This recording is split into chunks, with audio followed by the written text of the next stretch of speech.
Welcome to BlackTop TV. I'm Shayna Calandro, and today I'm joined by DMV's own Victor Oladipo from the Orlando Magic. He's fresh off the plane from Las Vegas, so I figured I'll start with USA Minicamp. Take me through what it was like for you to play this week. It was a great experience.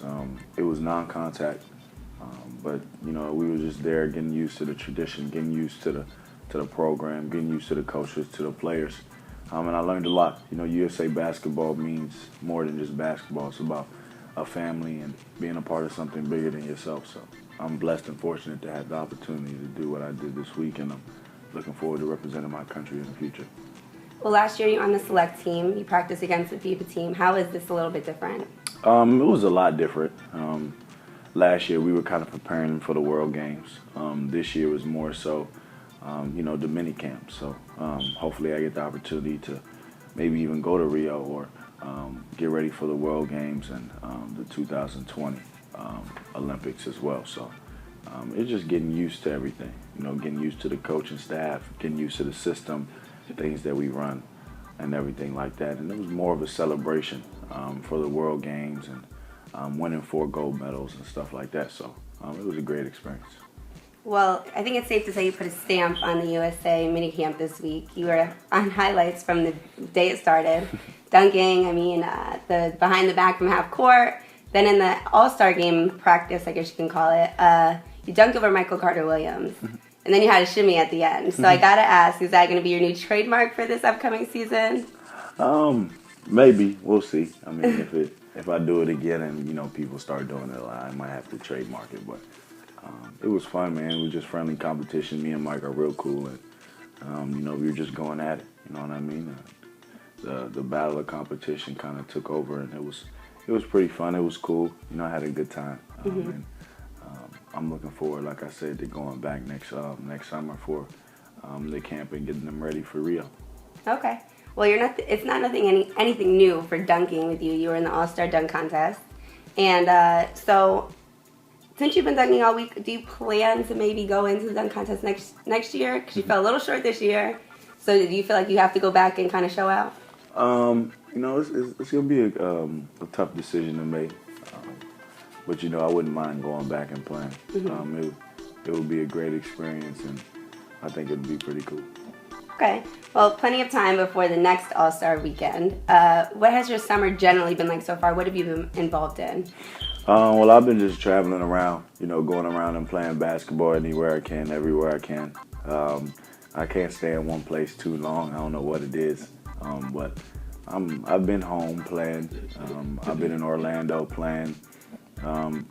Just all over. I was in LA for a few weeks, so Vegas, obviously. So I just been going around just playing and just trying to showcase my talent everywhere I go. What has been your favorite place this summer? My favorite place this summer would probably have to be LA. I love LA. I just love the vibe, love the energy, love the people, love the area, love the weather and the food. So it's a pretty cool place to be.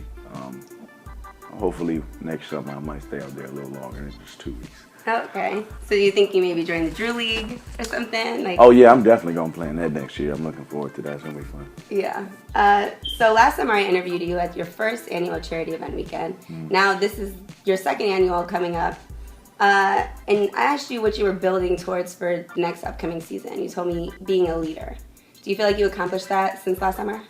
I think I've taken a lot of strides, big strides, in that category, and I think there's a lot of stuff I still need to work on.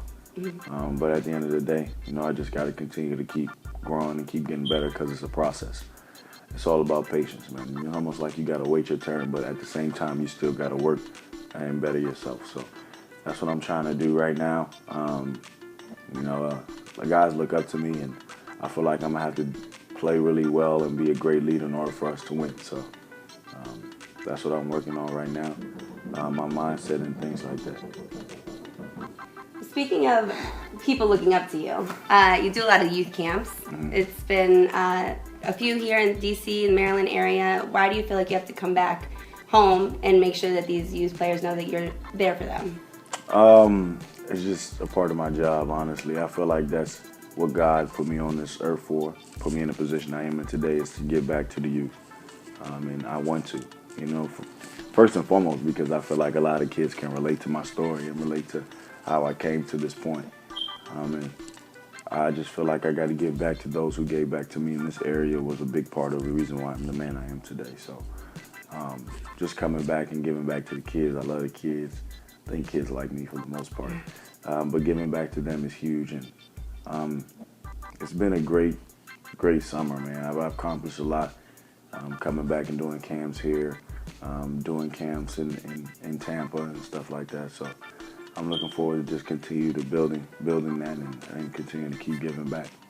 All right, well, you said people can relate to you. So maybe not a lot of people know you went to DeMatha, then you chose to go to Indiana. What advice would you give a player that's in your situation now? They're coming out of high school, they had a lot of accolades in high school, but may not have been highly recruited to too many different schools. What advice would you give them? The biggest thing I would give them is stay in the gym. I mean, that might sound old-fashioned. That might sound, simple, but that's the only reason why I'm sitting here talking to you guys today. There's a lot of guys who are better than me, more skilled than I am, but nobody worked harder than I did. And I feel like that's the reason why, I started blooming late, because I always worked, man. I just kept working, and my skills kind of followed my work ethic, caught up with my work ethic. So my biggest advice to kids is don't ever let anybody tell you you can't do anything, because I'm living proof that anything is possible. So just continue to keep working. Even though there's days where it seems like your work is there's no there's no result from your work, you got to keep working, because eventually the results will come. Okay, well, getting into some Orlando Magic stuff, you guys finished last season 25-57. But there's been a couple things. They re-signed Tobias Harris, they drafted Mario Hezonja, they picked up Shabazz Napier from the Heat. So what are your expectations for next season? Win. I mean, it sounds simple, but it's the toughest thing to do in our league. So you could talk about playoffs, you could talk about doing all these other stuff, individual accolades, but at the end of the day, the biggest goal for me, the biggest goal for this team is win. Take it one game at a time and try to win every game we play. Okay. I'm going to get into them kind of individually. So Shabazz Napier helped them win the title. UConn won the title in 2014, came to the Heat, didn't really get too many minutes. How do you think he's going to be a part of Orlando Magic? I feel like he's going to fit perfect with our young core. I was a fan of his in college, a fan of his in his first year in the league. So it's going to be fun to play with him. He's a great player. He can score the ball. He can set guys up, and he's really solid. So I'm looking forward to him, being on our squad. Okay, and Mario Hezonja, who went 5th overall in the draft, he's coming from Barcelona, where he played for 2 seasons. How do you think he's going to translate in the NBA and, more importantly, with the Magic? I think he's going to be just fine. He's got that swagger and that toughness with him. So he's a great guy, too, and he wants to win. So we definitely going to need that type of swagger and that attitude on the team. So he's going to fit just fine. Okay. Well, personally, you have a lot going on. You mentioned you're all over. You can't stay somewhere for too long. How do you balance your personal life and your basketball life, or do they just collide? I'm actually working on that now. It's kind of tough, just staying in touch with everybody and, just trying to be a basketball player and a regular 23-year-old at the same time. So it's something that I definitely need to work on. But I'm getting better at it. There's a lot of people, I would like to keep in touch with, or I like to, get to know and stuff like that. But it's just tough, man. It's like, 150 new people every day. You know what I mean? So it's kind of tough. But I'm working on it, and I'm getting better at balancing it out. And it's something that I can't learn overnight. So, but it's pretty cool, man. I ain't gonna lie. I wouldn't rather be doing anything else. You say regular 23-year-old. So social media is obviously a big part of today's society. You don't have too much of a big presence on social media, to my knowledge. So as a regular 23-year-old, why do you stay off of social media?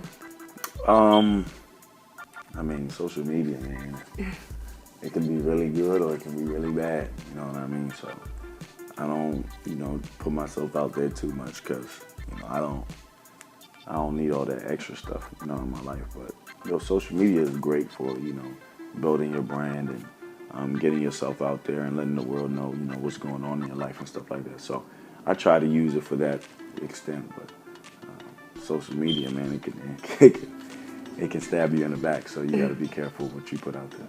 Right. So how do you? I mean, one thing is staying off of social media to stay out of the drama, but being a young athlete and being at different events and things, a lot of people get caught up in certain situations.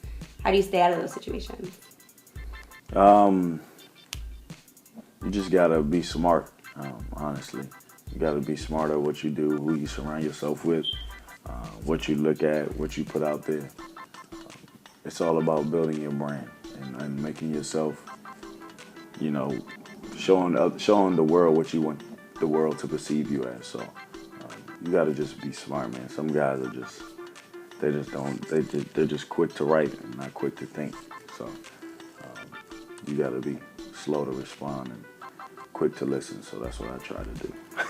Okay. Well, before I get you out of here, I have some more fun type of questions. So we'll start with this one. Which player in the NBA would you enjoy most putting on a poster?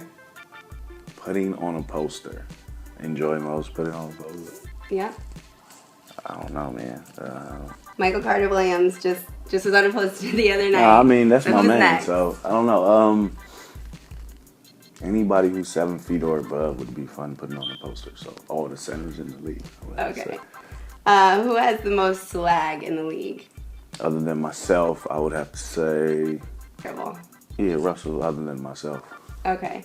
If you could take any player from any team right now to play with on the Orlando Magic, who would it be? Damn, that's a tough question.